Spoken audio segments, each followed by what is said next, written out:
Assalamualaikum warahmatullahi wabarakatuh. Kali ini kita akan membahas Intan Pariwara kelas 11 bab peredaran darah pada manusia bagian penilaian harian. Mari kita simak bersama-sama.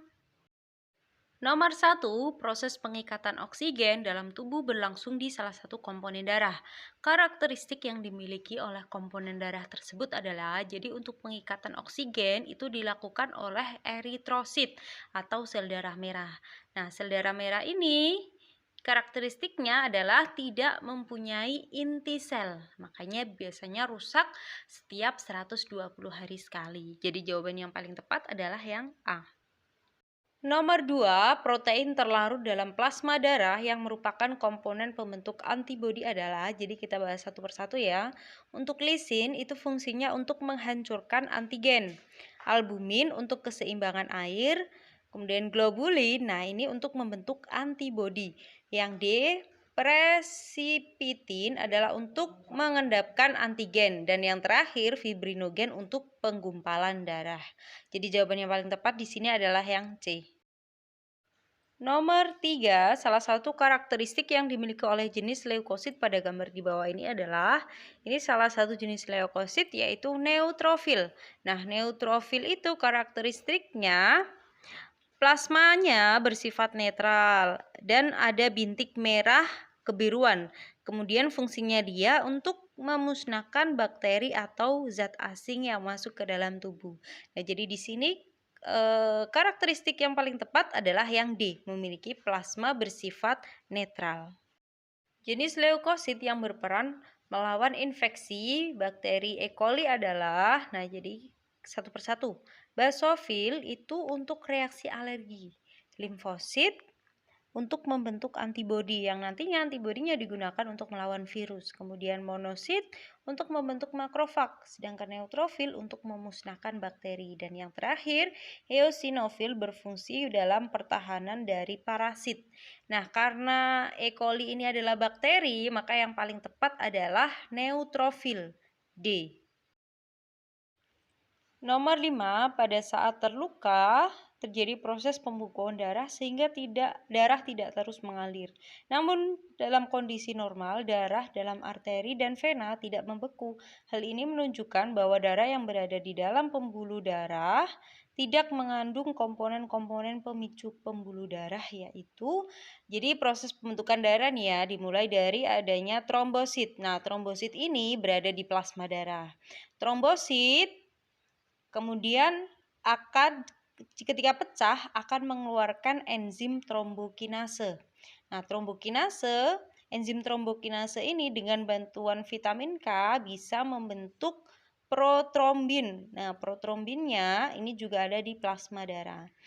Kemudian protrombin akan membentuk trombin. Nah, enzim trombin ini dibentuk dengan bantuan ion kalsium. Lalu trombin akan memicu fibrinogen membentuk benang-benang fibrin. Nah, jadi untuk trombosit, protrombin, kemudian fibrinogen ini selalu ada di plasma darah, sedangkan trombokinase, kemudian trombin dan fibrin itu tidak selalu di plasma darah. Berarti jawabannya di sini adalah yang D, karena di D itu tidak ada komponen trombosit, protrombin dan juga fibrinogen. Nomor 6, Rani yang bergolongan darah B tidak dapat mendonorkan darah bagi Vian yang bergolongan darah O karena jadi di sini untuk pendonornya yang harus diperhatikan adalah aglutinogen yang ada di eritrosit. Nah, di sini pendonornya adalah Rani, maka Rani aglutinogennya adalah B. Kemudian penerimanya yang harus diperhatikan adalah aglutininnya yang berada di plasma darah. Di sini penerimanya adalah Vian. Vian berhubung dia golongan darahnya O, berarti Vian ini anti A dan juga anti B. Nah, karena Rani adalah golongan darahnya B, aglutinogennya B, sedangkan Vian itu anti B, maka ketika bertemu terjadi penggumpalan darah. Nah, berarti di sini aglutinogen B atau anti B dalam plasma darah Vian akan menggumpalkan antigen B dalam eritrosit Rani. Jadi jawabannya yang B. Nomor 7, peristiwa berikut yang terjadi ketika otot-otot pada atrium jantung relaksasi. Nah, ketika otot jantung itu relaksasi, maka atrium atau serambi akan menguncup sehingga darah akan mengalir dari serambi menuju ke bilik. Jadi jawabannya di sini adalah yang A. Nomor 8, perhatikan skema mekanisme peredaran darah berikut. Nah, mekanisme peredaran darah yang terjadi pada bagian yang ditunjuk oleh huruf X adalah, jadi huruf X ini kalau dilihat dari alirannya, dia alirannya adalah menuju ke jantung atau kembali ke jantung. Nah, karena dia kembali ke jantung, maka yang dibawa adalah darah yang mengandung banyak CO2. Jadi di sini adalah pembuluh vena. Jawabannya adalah yang A, pengangkutan darah dari jaringan tubuh yang mengandung banyak CO2 akan menuju ke bagian atrium kanan. Nomor 9, perhatikan beberapa aktivitas berikut. Nah, aktivitas yang dapat meningkatkan frekuensi denyut nadi ditunjukkan oleh angka. Kalau hanya membaca buku di perpustakaan kurang tinggi. Nah, jadi melakukan pemanasan. Nah, biasanya pemanasan di sini bisa meningkatkan detak jantung. Kemudian Pak Ali berbicara dengan tetangganya, bukan kalau hanya bicara. Yang nomor 4, Tika bersepeda santai keliling kompleks. Nah, ini bersepeda juga bisa meningkatkan detak jantung. Jadi jawaban yang paling tepat adalah D, 2 dan 4. Nomor 10, perhatikan gambar berikut. Berdasarkan gambar tersebut, kadar HbO2, HbCO2, dan HCO3- dalam pembuluh darah A jika dibandingkan dengan pembuluh darah B adalah, jadi yang pembuluh darah A itu adalah pembuluh arteri. Dari mana kita tahu itu pembuluh arteri? Karena di situ alirannya adalah menuju ke seluruh tubuh, dari jantung menuju ke seluruh tubuh, berarti pembuluh darah arteri. Nah, pembuluh darah arteri itu adalah pembuluh darah yang mengandung banyak oksigen atau O2. Maka di sini untuk HbO2-nya itu plus atau kondisinya dalam keadaan banyak. Sedangkan HbCO2 dan juga HCO3- itu dalam kondisi sedikit karena arteri itu mengandung banyak O2 dan lebih sedikit CO2. Jadi di sini jawabannya yang C. Nomor 11, perhatikan hasil uji golongan darah berikut. Seorang pasien bergolongan darah B- membutuhkan transfusi darah. Berdasarkan data uji golongan darah di atas, darah pendonor yang tidak mengakibatkan terjadinya aglutinasi dalam darah pasien jika dilakukan transfusi darah adalah, jadi kita cari yang cocok, yang tidak menyebabkan aglutinasi atau penggumpalan ya. Oke, golongan darahnya di sini resepiennya adalah B-. Gina golongan darah A+. Dari mana kita tahu A+? Di situ kelihatan ya. Dia ketika dikasih serum anti A menggumpal, kemudian dikasih serum anti B tidak menggumpal, dan dia ketika dikasih serum anti D dia menggumpal, berarti golongan darahnya adalah A+. Untuk Yuni golongan darahnya O-. Fikri golongan darahnya AB+. Dan Fatan golongan darahnya adalah B-. Nah, jadi di sini kalau golongan darahnya A, kemudian golongan darah ini menyumbangkan ke B, maka terjadi penggumpalan darah. Berarti untuk Gina ini tidak cocok.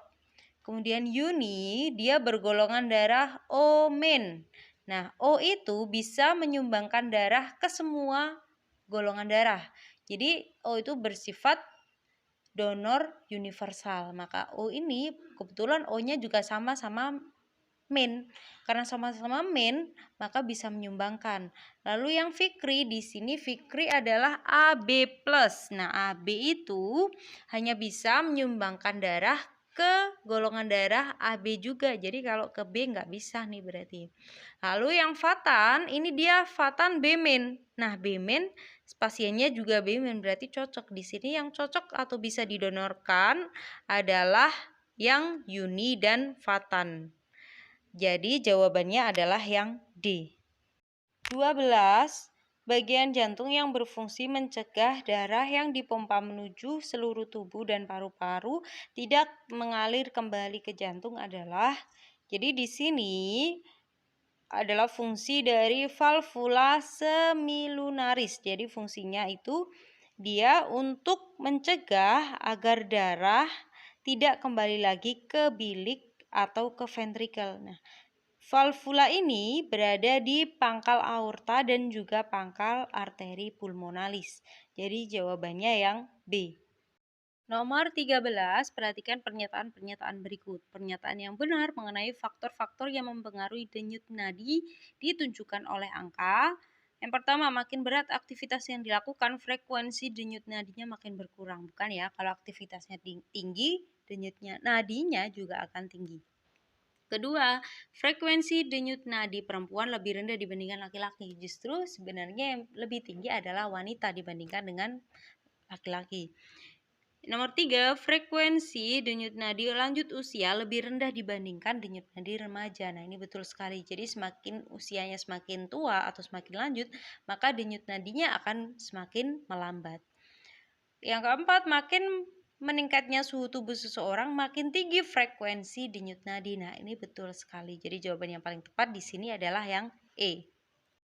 Nomor 14, eritrosit mempunyai bentuk bikonkav. Struktur ini menguntungkan eritrosit karena dapat, jadi fungsinya di sini bentuknya dia bikonkav itu kan kayak bulat, tapi ada semacam cekungan di tengahnya.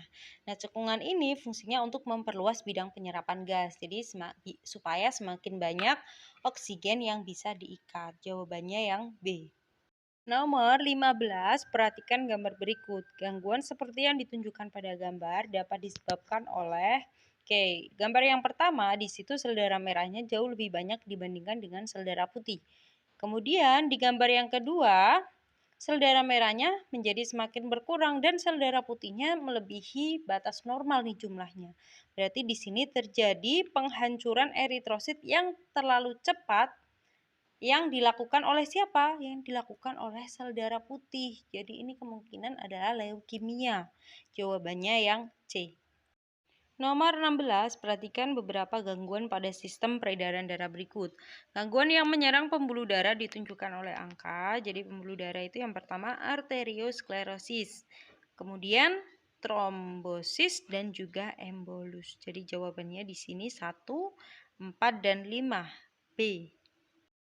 Nomor 17, hasil tes darah seorang pasien menunjukkan bahwa jumlah trombositnya sebanyak 68.000 sel per milimeter pangkat 3. Berdasarkan hasil tes, pasien tersebut didiagnosis menderita, jadi trombosit atau keping darah itu normalnya adalah 200.000 sampai 400.000. Nah, di sini orangnya hanya memiliki 68.000, berarti di sini dia kekurangan trombosit. Nah, kalau kekurangan trombosit ini adalah gejala dari penyakit demam berdarah. Jadi jawabannya yang E.